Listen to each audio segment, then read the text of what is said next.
Mesdames, Messieurs, bonjour. Bienvenue à la revue des grandes unes de ce vendredi. Allons tout de suite en kiosque avec la revue de presse. On démarre par le quotidien La Nouvelle Expression qui met en sa une tribalisme, la prophétie des évêques. Dans une lettre pastorale datée du 6 novembre 1996 à Yaoundé, soit 25 ans après, les évêques du Cameroun condamnaient fermement le tribalisme et les discours de haine qui font des ravages dans la société camerounaise.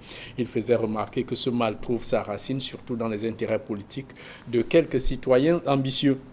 Tribalisme et haine, le Cameroun menacé d'implosion, l'extrémisme tribaliste, analyse d'un phénomène grandissant. La note de Oumniobé André-Marie Bida sur l'ancien Premier ministre sur le tribalisme en 1957. Lutte contre le tribalisme, il faut réviser la Constitution. C'est le professeur Viviane Ondouabi-Wole qui le dit. Pour elle, le concept d'autochtonie porte en lui des germes de ce tribalisme, écrit donc le professeur Viviane Ondoa. Et le journal parle aussi de pétition. Linche dénonce, le député SDF fustige ses collègues qui ont été créés pour demander aux États-Unis de rapatrier des Camerounais. Le journal indique ainsi que l'honorable Jean-Michel Ninche se dit choqué que ceux qui sont sans cesse opposés à la démarche des députés du SDF pour que soit inscrit à l'ordre du jour des sessions parlementaires signent cette pétition alors que l'Assemblée nationale aurait pu prendre des résolutions à l'issue d'un débat en plénière. Le journal parle aussi des écrits. Abakar Mahamat fustige. L'ancien gouverneur a écrit des livres, Les sacrés incompétents de la fonction publique, et de même qu'il a un deuxième livre qui a aussi été présenté au public, Relevé de ses fonctions. Et l'administrateur civil principal indique ici que l'administration publique actuelle, beaucoup d'agents publics brillent par leur incompétence à cause des insuffisances de la formation, de modes de recrutement et de promotion, des tares qui se traduisent notamment par l'inaptitude à rédiger un discours en bonne et due forme, dont certains s'abritent derrière leur incompétence en citant à tort et à travers les extraits du discours du président de la République pour faire impression de loyauté. Écrit donc Abakar Mahamat, qui, il faut le relever, a déjà écrit aussi autre ouvrage, notamment l'autre paru en 2019, L'audace d'être différent, paru en 2017, ni courtisan ni flagorneur. C'est un administrateur civil à la retraite, un administrateur civil hors échelle, hors hiérarchie, qui parle donc. Il a fait 31 ans dans l'administration publique camerounaise, notamment dans le commandement territorial. Le journal L'Œil du Sahel parle du RDPC. Le RDPC ne séduit plus dans le Grand Nord, écrit donc le journal de Guibaï Gatama, qui indique qu'il y a de quoi, selon un militant, il y a de quoi tourner le dos au RDPC. Nous avons remporté les batailles et alors que nous nous organisons pour distribuer des rôles dans l'exécutif municipal, on nous parle d'investiture, de respect de la discipline du parti. Personne ne s'est posé la question. Quelles sont les ententes qui ont prévalu pour remporter la mise, explique Oumarou, un cadre du parti au pouvoir.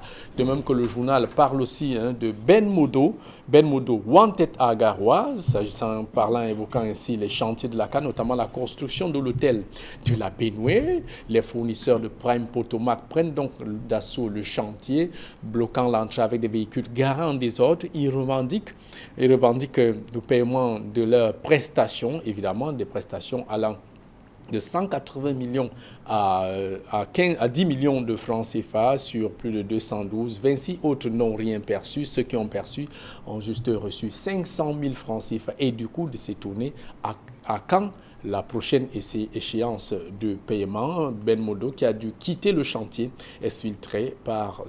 quitter le chantier sous forte escorte des éléments de la gendarmerie, écrit le journal. Le quotidien Le Messager met en sa une crise anglophone dans la galaxie à Tanganji. Le journal indique que vomi dans sa maison natale où les populations lui font le procès d'avoir nié l'existence d'une question anglophone. Le patron de l'administration territoriale aujourd'hui fait feu de tout bois pour avoir une bonne image et surtout ramener la paix dans le nord-ouest et dans le nord-ouest. Pétition des députés, le coup de gueule de l'honorable Ninche qui s'indigne donc que ses collègues aient signé cette pétition saisissant le gouvernement américain de faire rapatrier des citoyens camerounais accusés de financer la guerre au nord-ouest et au sud-ouest. Le journal Mutation, Cameroun-États-Unis, combat parlementaire. Écrit le journal, 62 députés écrivent au Congrès américain pour dénoncer les accusations de violation des droits de l'homme. La réaction de Jean-Michel Nitieux, c'est dans les colonnes du journal Mutation. Repère, infrastructure sportive, le chef-d'œuvre inachevé de Piccini à Olembe. Le groupe italien se targue au moment de la rupture de contrat d'avoir réalisé 90% de l'ouvrage. Le journal Émergence parle autoroute Douala-Yaoundé, les assurances d'un Ganou Djoumessi aux prestataires. Le ministre des Travaux publics a donc tenu une séance de travail où il donnait toutes les assurances aux prestataires que l'argent sera disponible et aussi les travaux vont s'accélérer. Le journal Le Popoli parle de vente de produits illicites, les moulins à vent de Mbarga à Tangana, le ministre du Commerce, une vaste opération de déminage des unités de contrefaçon de produits à court en ce moment au Cameroun. Vous pouvez donc voir sur cette caricature où un établissement vient d'être scellé, juste devant le ministre avec tenant en main un trousseau de clés et le propriétaire de l'établissement scellé dépose la question « Excellence, je me débrouille, le dehors est caillou, le coronavirus frappe. Pitié. » Et le ministre de lui répond, mon cabinet à 1000 solutions est ouvert. En tout cas, allez rencontrer le ministre. Ce qui est sûr, vous sortirez de là avec une solution au problème à la fermeture de votre établissement, cher monsieur. Voilà ce qu'on peut retenir pour la revue de presse de ce matin. Place à présent avec nos deux consultants du vendredi, évidemment. Georges Sémé, bonjour et bienvenue à la revue des Grandes Unes. Je commence par vous parce qu'on ne vous voit pas beaucoup sur ce plateau, sauf le vendredi, évidemment avec l'actualité qui vous a marqué. Bonjour à vous, Chouniat, et merci de m'accueillir comme ça. Je salue bien évidemment tous les téléspectateurs qui nous regardent ce matin. Alors, mon actualité va tourner autour de ces produits, cette spirale de découverte des produits contrefaits ou alors hors normes aujourd'hui qui inonde nos marchés. Et le Popoli, vous êtes sorti avec le journal Le Popoli qui a fait un clin d'œil à ce propos avec une caricature où on met en exergue lui-même le ministre du Commerce, Magloire Bangatagana, qui est à la tête de la brigade de contrôle et de lutte contre la fraude, et un opérateur économique qui est pris en flagrant délit de contrebande. Ne fait-il plus confiance à ses collaborateurs? Non, je crois que c'est toute une chaîne. C'est toute une chaîne partant du ministre jusqu'à celui qui est assigné à la tâche du contrôle et de la fraude et de la répression de la contrebande sur le terrain. J'en parle parce que nos confrères de la Nouvelle Expression également en ont parlé à travers un article de siphonnage de gaz dont un réseau a été démantelé ce week-end à Douala. Il s'agit de 804 bouteilles de gaz de divers marketeurs qui ont été démantelées. Et l'activité, c'était tout simplement une activité de siphonnage de gaz, c'est-à-dire qu'on transporte le gaz de pétrole liquéfié d'une bouteille à une autre bouteille. Donc on réduit de moitié la capacité. Il faut dire, on vole le voilà, consommateur. on détourne donc ce gaz de façon éhontée. Donc c'est le consommateur qui en pâtit bien évidemment parce qu'il utilise un produit qui n'est plus dans les normes, mais également la personne qui est en train même de manipuler, qui mène cette activité illégale, met sa propre vie en danger. Ça ne concerne pas seulement, et ça tue, ça a également des relents économiques parce que ça tue le secteur des produits pétroliers qui est aujourd'hui un secteur hautement concurrentiel.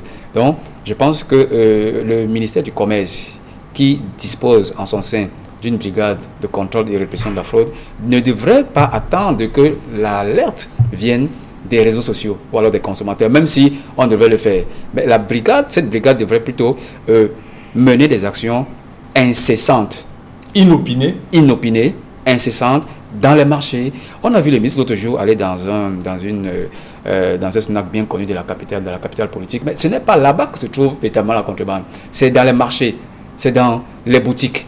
C'est là-bas où on vend les bouteilles siphonnées de gaz. Donc c'est là-bas où les interventions devraient avoir le don. Je crois qu'on ne devrait pas toujours attendre que ça parte des réseaux sociaux ou alors de la dénonciation. Prenons chacun ses responsabilités. Genre, attention, hein, ici on parle des boissons. Oui, ça ne concerne pas seulement, ça ne concerne pas seulement le gaz. Je parle de la contrefaçon et des produits hors normes en général. D'accord. Donc il y a les vins spiritueux, il y a les pains, il y a les huiles végétales, etc. Il y a vraiment etc. Tout. Les produits cosmétiques alors. Voilà, et tout cela rentre dans le contrôle du ministère du Commerce. Donc n'attendons pas toujours que le tocsin soit sonné dans le quartier ou alors dans les réseaux sociaux, prenons nos responsabilités au niveau du ministère du Commerce, parce que le phénomène va de mal en pire et ça impacte même négativement la santé des populations, en plus de tuer notre économie. Camille Nélé, bonjour, bienvenue à la revue des Grandes Unes. Jean-Paul Chenet, bonjour. Avec évidemment l'actualité qui vous a marqué. Mais que pensez-vous de cette caricature du journal Le Popoli qui dit la réponse du ministre au propriétaire de l'établissement scellé: venez à mon cabinet à 1000 solutions. Non, vous savez que Popoli est le champion de la litote et de l'humour grinçant. Cette caricature dit tout et elle fait peut-être sourire, mais en réalité, elle met en exergue la réalité de cette espèce de débrouille permanente, débrouille entre guillemets permanente, qui fait que certains Camerounais s'ingénient à tout faire pour créer des circuits informels et illégaux qui leur permettent de gagner facilement de l'argent à bon compte. Bonjour Georges Sémé, bonjour téléspectateurs d'Equinox Télévision. Moi, ce qui retient mon attention, contrefaçon pour contrefaçon, c'est plutôt cette indolence, à la limite ce manque de volonté des autorités sanitaires pour lutter contre les pharmacies de la rue.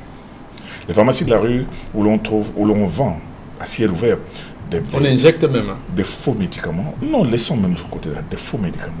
Des médicaments contrefaits, des médicaments périmés et des médicaments même qui ne devraient même pas être vendus. Mais des médicaments même non homologués. Non homologués, mais de façon extraordinaire. L'Ordre national des pharmaciens, d'ailleurs, contre lequel cette activité fait beaucoup de mal, ne fait rien. Le ministère de la Santé ne fait rien. Et le ministère du Commerce. Le ministère du Commerce encore. Le ministère du Commerce. Voilà. Alors, je peux même vous dire qu'il y a beaucoup de ces vendeurs de médicaments à la sauvette qui construisent des maisons, qui achètent des voitures, qui vivent grassement, mais pendant ce temps, ils tuent les gens. Parce que, et dites-vous bien, il y a des moments où quelqu'un est malade, il va voir un de ses médecins à la rue, et le médecin dit, je vais te faire une composition. Alors, il prend une alchimie qui n'a pas de nom. Qui n'a pas de nom. Il n'est pas chimiste, il n'est pas médecin. Il ne connaît rien de tout ça. Mais il vous donne. Il y a beaucoup de gens qui meurent, qui attrapent des maladies, des insuffisances cardiaques, des insuffisances rénales et tout cela, des suites justement de la consommation de ces médicaments. Mais il est incroyable que depuis plus de 30 ans, les autorités laisse faire. N'ont pas le temps de s'en occuper, alors que ça cause des dégâts incroyables. Toute cette somme d'insuffisants rénaux, cardiaques et tout ça qui se retrouve dans les hôpitaux, beaucoup en réalité viennent de la rue. Or, comment donc continuer toujours à laisser ça? On ne peut pas dire que, évidemment, la priorité c'est le coronavirus, mais cette priorité, ça là, les médicaments de la rue, c'est une priorité extraordinaire. À un certain moment, on a pensé que ça cache les gros poissons qui sont derrière. Non, je ne pense pas que ce soit de gros poissons, parce que tous ces médicaments que l'on attrape, que la douane attrape de temps en temps aux frontières, qui viennent du Nigeria ou des pays voisins, mais c'est pas des gros poissons, c'est des réseaux bien huilés par des gens qui sont en place. C'est tout pas à fait protégés. Parce que quand on dit groupes protégés, non, c'est des aigrefins qui sont en bas et qui se sucrent et qui s'amusent, qui jouent, jonglent avec des centaines de Camerounais. Moi, je pense qu'il est temps. Il faut vraiment faire quelque chose. Mais, vous savez... Un véritable serpent de mer. Votre silence subit en dit tout, Camille. Je ne vous dis pas, Jean-Paul. Alors, Georges Sémé, commençons par cette...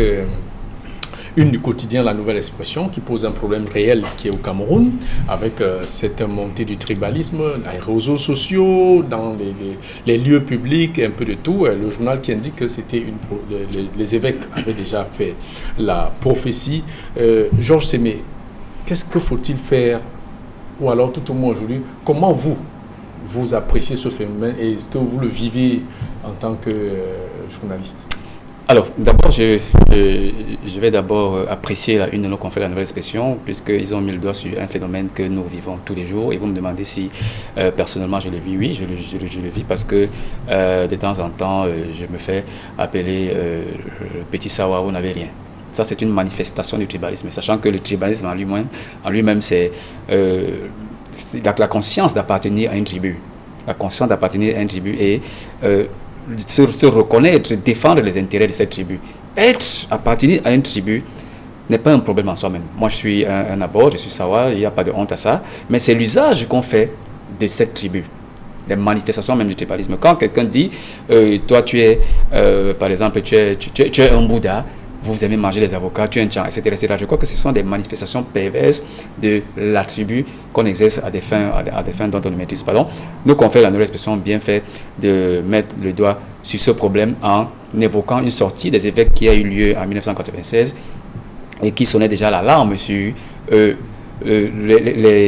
l'ampleur que prenait le tribalisme, la manifestation de la tribu au sein de la société, mais également dans les sphères politiques. Et cette actualité est tellement d'actualité parce qu'on observe aujourd'hui, malheureusement, dans les réseaux sociaux, des clivages tribaux extraordinaires, extrêmement violents. C'est la guerre civile tribale dans les réseaux sociaux où vous voyez des groupes qui se forment en disant que nous appartenons à la Fédération des Écans. Il y en a d'autres qui disent qu'ils sont du Babi Pawa, d'autres disent qu'ils sont de 11 millions qui défendent les intérêts des nordistes, etc., etc. Donc c'est extrêmement grave à telle enseigne qu'on devrait en parler tout le temps. Et malheureusement, c'est une fois de plus instrumentalisé par les politiques qui y trouvent de la matière à cogner les têtes des gens, comme on dit, et rallier une partie du bétail politique à leur cause. Donc c'est à éplucher comme l'ont fait nos confrères, comme l'ont fait nos confrères de la nouvelle expression, et je pense que le phénomène est assez inquiétant. J'évoquais le cas de la cyber des réseaux sociaux, mais dans la rue également, dans la vie de tous les jours, nous voyons des manifestations de ce tribalisme, des gens, et dans l'article, on a cité des discussions dans les bars ou alors dans la rue. Pour la moindre discussion, tout de suite. Où on finit toujours par dire que toi, tu es un Sawa, vous ne faites rien, toi, tu es un Bamileke, vous aimez le faux, toi, tu es, etc., etc. Donc, je crois que c'est un phénomène inquiétant qui plombe la République, qui met à mal l'unité nationale, et nos confrères de la nouvelle expression ont eu raison d'évoquer cela ce matin. Camille Nélé, lorsqu'on observe ce phénomène dont parle le quotidien de la nouvelle expression, sauf que il commence sur un plan global. Là, on est tribu contre tribu. D'après l'analyse du professeur Viviane Ondouabi-Wole, qui est expert des questions de gouvernance, elle indique que c'est le concept d'autochtonie contenu dans la constitution du Cameroun. D'ailleurs, elle demande une révision de cette constitution. Entretient ce tribalisme. Elle prend l'exemple, elle dit à l'observation, lorsque vous prenez tribu contre tribu, il y a la manifestation. À l'intérieur même de la tribu, il y a la manifestation du tribalisme juste pour des postes politiques. Alors, si on part du tribalisme communauté contre communauté, pour arriver qu'à l'intérieur même de la communauté, qu'il y ait cette sorte de division, de sectarisme, je suis de tel village, tel groupement, ainsi de suite. Est-ce que véritablement on peut guérir le tribalisme? Le tribalisme est une maladie. Comme vous dites, est-ce qu'il faut guérir le tribalisme? Mais cette maladie, quand était apparue au Cameroun, il est difficile de le savoir. Quand on commence à nous faire des démonstrations par l'absurde, à travers lesquelles on nous fait croire que non, c'est en modifiant la Constitution qu'on va finir le tribaliste, je me demande bien où est-ce qu'on va avec cela, ou bien qui on veut convaincre. Je pense que pour lutter contre le tribalisme, ça commence d'abord par l'éducation familiale à la maison. À la maison et dans les écoles. Nous avons grandi dans des écoles publiques et dans des lycées où les gens n'avaient pas de problème entre Douala, Abo, Béti et tout cela. En tout cas, on rarement vivait cela. Tout le monde savait très bien que jusqu'à aujourd'hui, les relations que l'on a gardées depuis l'enfance de l'école sont restées les mêmes parce qu'on n'avait pas ce genre de considération. Ça n'a pas pris le moindre rythme. Et en plus, à l'école primaire déjà, il y avait ce qu'on appelait l'éducation physique, où on inculquait un certain nombre de valeurs aux enfants.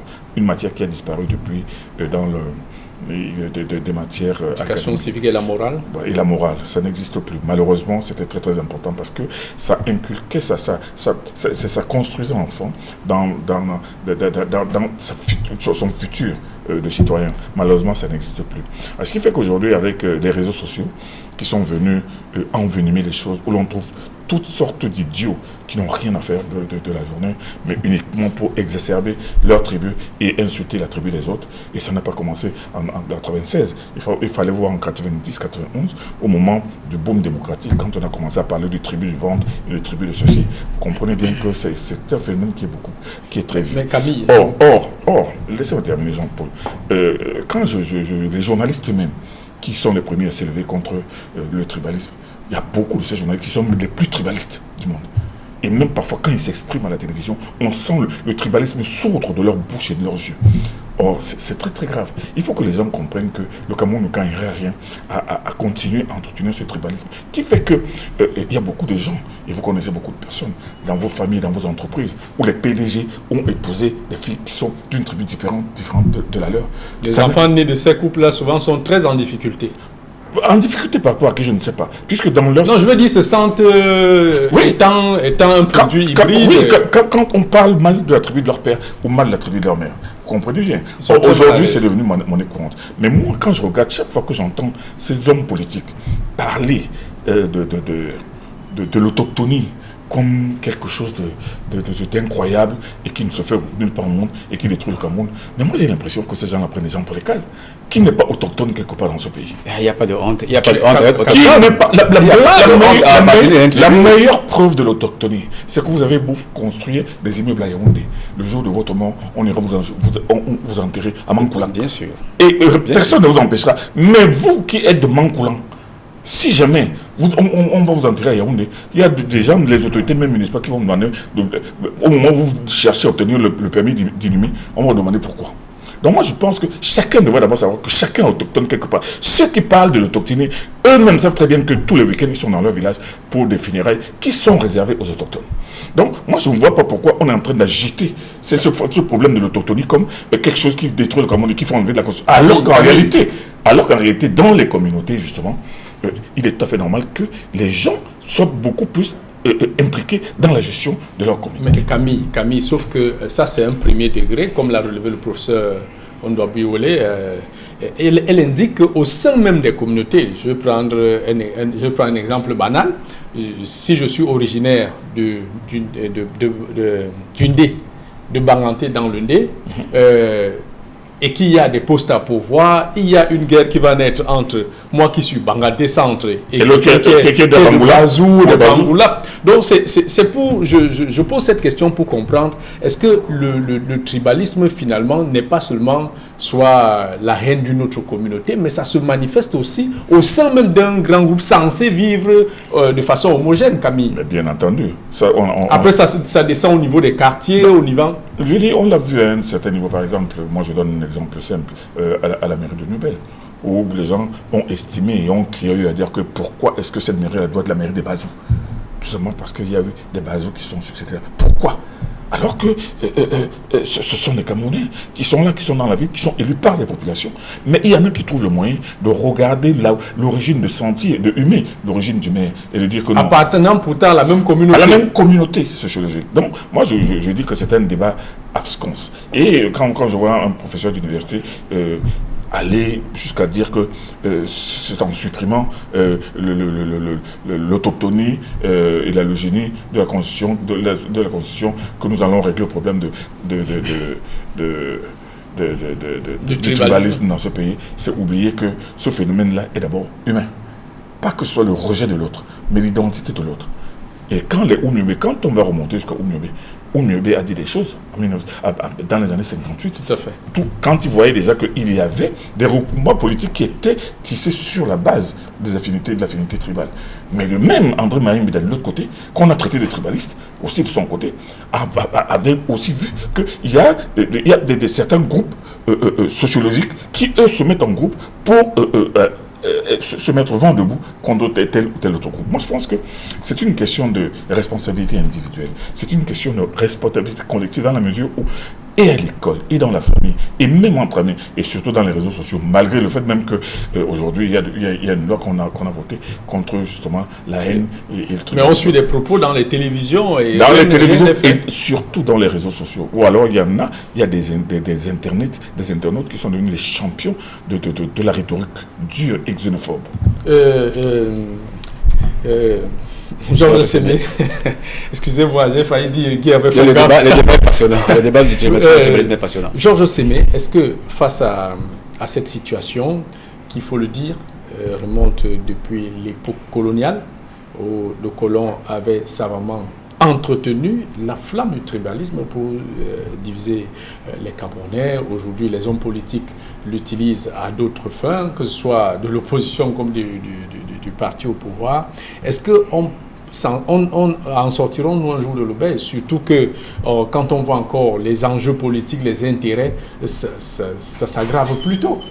On n'épiloguera jamais assez sur ce phénomène qui est extrêmement grave. Et comme je le disais tout à l'heure, on le vit tous les jours, que ce soit dans sa propre famille, que ce soit dans la société et même dans le service public. Et pour revenir au service public, notons que notre fonction publique aujourd'hui, Doyen faisait tout à l'heure allusion à une collectivité territoriale décentralisée, notamment dans la deuxième, mais c'est un phénomène public qui a un ancrage dans nos services publics aujourd'hui. Je vais prendre le cas des ministères. On observe que dans plusieurs ministères aujourd'hui, la préférence tribale se fait à la tête de celui qui dirige ce département ministériel. Comme vous allez arriver dans un ministère et que je vais prendre une tribu banale, je vais prendre ma propre tribu, que le chargé supérieur... Pour ne pas vous attirer le voilà, pour que le chef de ce département ministériel est un Sawa, vous allez effectivement remarquer qu'il y a des fonctionnaires, une pléthore de fonctionnaires Sawa. Ça c'est de la préférence tribale. C'est du tribalisme d'État. Appartenir à une tribu n'est pas un problème. Faire partie intégrante d'une communauté, ce n'est pas du tout un problème. Mais c'est l'usage qu'on en fait, c'est sa manifestation au quotidien. Que ce soit dans la fonction publique, comme je viens de le faire remarquer, mais également dans les entreprises. Privé. On le vérifie également dans les entreprises. Je ne vais pas stigmatiser une entreprise, mais j'ai fait le tour de plusieurs entreprises et j'observe que lorsque un dirigeant d'entreprise est issu d'une tribu particulière, ou alors général. Il recrute les siens. Il recrute les siens. C'est la préférence tribale. Mais ça n'enlève en rien que cela soit des personnes qui méritent leur poste. Mais seulement, ça commence à devenir un peu caractérisé parce que la préférence tribale, finalement de l'État. La préférence tribale devient un mode de gouvernance, qu'on soit dans le public ou alors dans le privé. Donc on devrait faire très attention et c'est la raison pour laquelle le gouvernement a pris sur lui de renforcer il y a, je crois, 2 ans, l'article sur le tribalisme. Il fallait le renforcer, il fallait le corser afin que, vu ce qu'on aperçoit dans les réseaux sociaux, vu ce qui se passe dans la société, je veux épargner les chaînes de télévision parce que les journalistes sont là pour éclairer le public. Ceux qui versent dans ce type de faits de tribalisme, ça n'engage que eux, invités, comme soulignait Camille Délé. Bien évidemment, ça n'engage que eux, mais je crois que le phénomène est très rampant au sein de la société. C'est encore plus rampant dans la fonction publique, mais également dans les entreprises privées. Et c'est tout à fait logique que notre code pénal corse pénalise davantage ceux qui allaient à l'encontre de la tribu ou alors de l'unité nationale. Et je pense que on devrait sensibiliser. On devrait prendre une conscience individuelle, on devrait sensibiliser depuis la famille jusqu'à l'État, afin que ce type de spectacle où on indexe une tribu d'être une tribu qui fait le faux, ou alors on indexe une autre d'être une tribu de feignants, cesse. Et les pouvoirs publics devraient prendre leurs responsabilités en sanctionnant fermement tous ceux qui agitent le foulard du tribalisme. Pour saisir la balle au bon, Georges Semé, je voulais dire que quand vous parlez, même dans le privé, dans le public, mais surtout dans le privé, où l'on rencontre souvent ce genre de phénomène de préférence, moi je dis que ce n'est pas généralisé. Moi je connais par exemple, je prendrais par exemple l'exemple d'un grand magnat du pétrole, dont la secrétaire particulière, qui est sa collaboratrice depuis 25 ans. N'est pas originaire de sa tribu. Très très loin de sa tribu. Donc on ne peut même pas, on peut pas mélanger. Très loin de sa... Et c'est elle qui s'occupe des affaires les plus privées. Oh, c'est une question de confiance, Camille. Une question de confiance, une question de compétence. Et moi je dis qu'il y a beaucoup aussi dans le privé qui effectivement n'ont cure justement de l'origine tribale, mais qui tiennent d'abord. C'est pour ça que moi je suis en train de dire, vous pouvez le confirmer. Je confirme, Camille. On ne peut pas dire que c'est général, mais je vous dis qu'ils font un travail de fond qui doit être fait d'abord dans les familles. Et maintenant, entre amis. Parce qu'entre amis, nous avons tous des amis Bamoun. Nous avons tous... Et puis, je vais vous dire, dans les années 60, il y a des garçons à qui on donnait un nom différent de sa tribu. Il y a beaucoup de garçons qui s'appellent Aïdjo, mais qui ne sont même pas des Qui ne sont pas tout à fait. Moi-même, j'ai failli m'appeler Oyonokami. J'ai failli m'appeler Oyonokami parce que mon père a fait l'école de police avec un certain Oyonokami. Et ils étaient tellement amis qu'ils s'étaient dit que le premier fils, c'est-à-dire le premier garçon de l'autre portera le nom de l'autre. Malheureusement, c'est Oyonokami qui a eu le premier enfant. Le premier enfant, c'était une fille. Il dit vraiment, je ne peux pas lui donner tout ton nom. Je vais lui donner ton prénom. Et maintenant, quand ma mère a été mis au monde quelques mois plus tard. Pardon.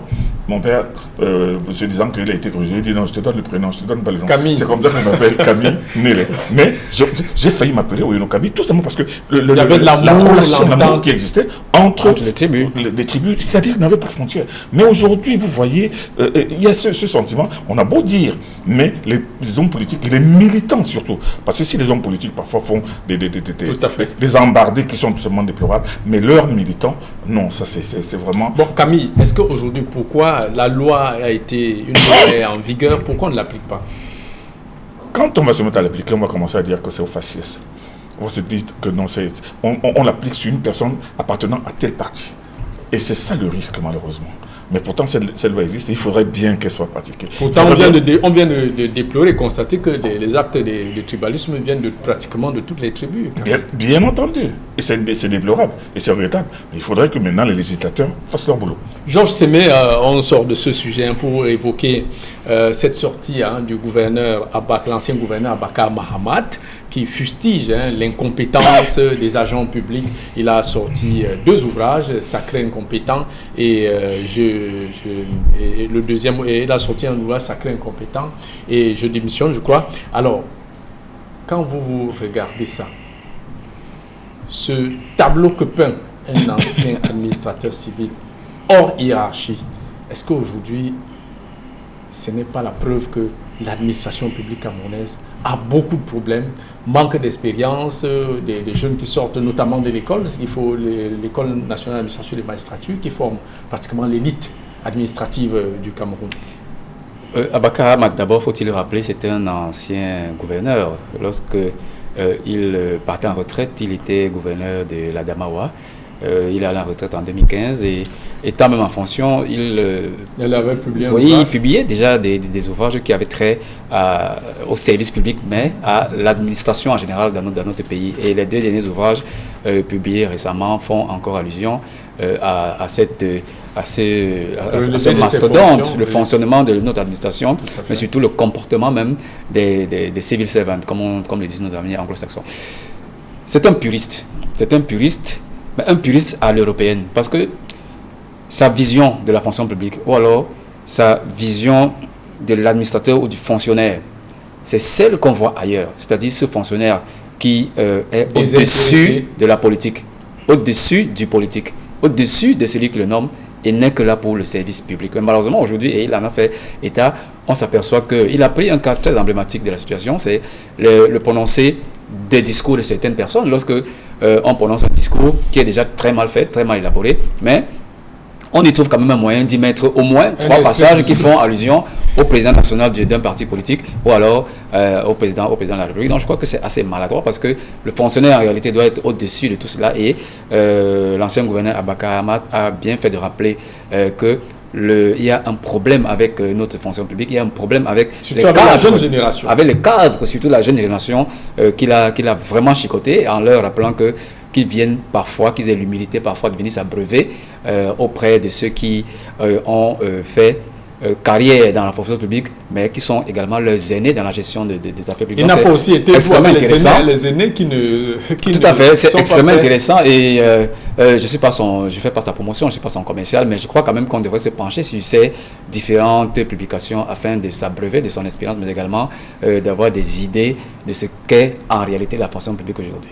Camille Nélé, cette production littéraire du gouverneur Abakar Mahamat, basée sur son expérience personnelle, 31 ans dans le commandement territorial, est-ce qu'aujourd'hui ça ne devait pas être un livre de chevet des jeunes administrateurs civils qui sortent des écoles? Il a même indiqué qu'il faudrait il a même proposé l'instauration d'un curriculum dédié à la rédaction des discours.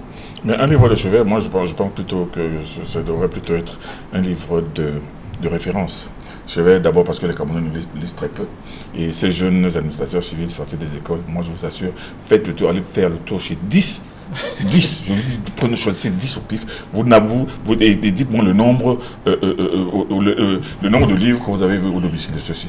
Parce que les Camerounais ne lisent pas. suffisamment, ils ne lisent pas assez. Donc moi je pense que ça devrait plutôt être une sorte de livre de référence. Et l'autre grand malheur de notre administration, c'est que les jeunes qui sortent directement de l'INAM et que l'on jette dans le service ne travaillent pas suffisamment, assez sous la férule d'aînés expérimentés qui peuvent dire que ça se fait, ça se fait pas. Et conséquent, ces jeunes-là n'ont pas de modèle. Ils entrent dans la profession sans se dire que je vais être comme tel. Cette idée devrait habiter non seulement l'administration, mais même les journalistes. Vous avez, vous, aujourd'hui, avoir des référents. Les journalistes qui ont dans la presse, leur propre directeur de publication est un journaliste, il n'est là que depuis 5 ou 6 ans, et lui-même a commencé comme ça un jour, il a ouvert son journal. Il n'a pas de modèle. Donc ce qui fait qu'il faut travailler dans une rédaction où on trouve un aîné qui vous inculque un certain nombre de qualités et qui vous dit voici ce qu'on fait. Donc Abakar Mahamat, qui est un homme d'expérience, de la vieille école, et qui regarde aujourd'hui comment la légèreté par laquelle la plupart, parce que pas tous, moi je connais beaucoup de jeunes administrateurs civils qui sont vraiment compétents. Tout à fait. Mais il y a beaucoup de brebis galeuses. Beaucoup. Et qui sont quelquefois promus à des postes de responsabilité qui dépassent leurs compétences. Mesdames, messieurs... Et leur expérience. Et leur expérience. Merci Camille Nélé, merci à Georges Sémé d'avoir partagé ce plateau ce matin. Le gendarme de l'antenne est déjà là, Carlos Minoué. Et tyrannique, Carlos. Restez donc scotchés sur le programme d'Equinox Télévision avec 10-12 des élites qui démarre. Retrouvons-nous lundi pour une autre édition de la Revue des Grandes Unes.